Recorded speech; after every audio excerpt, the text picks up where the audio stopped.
Po podatkih Evropskega inštituta za enakost spolov je Slovenija najboljša država med novimi članicami na področju enakosti žensk in moških. K uvrstitvi je pripomogel visok delež žensk na položajih odločanja. Drži pa, da nam v prihodnje izzivov na področju enakosti spolov zagotovo ne bo zmanjkalo. To je ena od ugotovitev z nedavne podelitve naziva ONA 365. Laskavi naziv za leto 2017 je prejela Desa Mok, ki v zadnjem obdobju živi in kreativno ustvarja na Dolenjskem.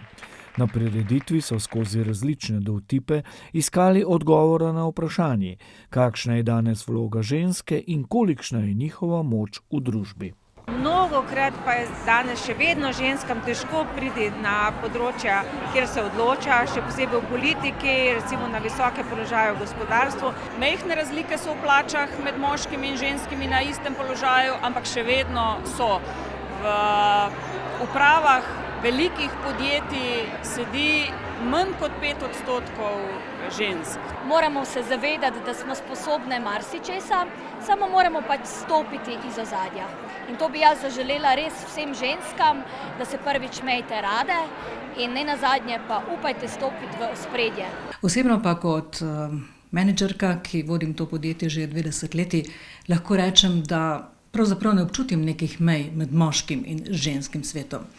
Kajti vztrajnost, prizadevnost, marljivost je vedno pomembna na obeh straneh, tako na moški kot na ženski. Svetovno znana slikarka Irena Polanec je na pogovornem večeru v Krški knjižnici podelila svojo izkušnjo, kako so jo kot žensko dojemali na začetku njene kariere.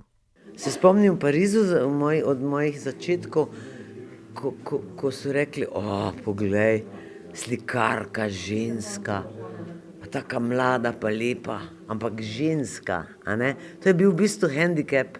Ženske na vodstvenih položajih dobivajo tudi vprašanja, ki jih moški praviloma ne. Kaj pa tvoji ubogi otroci? No, to pa me je večkrat tako malo zbodlo, ko so me videli tako po cele dneve ali pa vedo, koliko dela je bilo vloženega, koliko dela še vlagam. Dopoldne pa so ob dnevu žena tradicionalno na novomeškem Novem trgu člani občinske organizacije SD Novo mesto predstavnicam nežnejšega spola delili cvetlične lončke. V slabih 2 urah so tako razdelili 400 aranžmajev.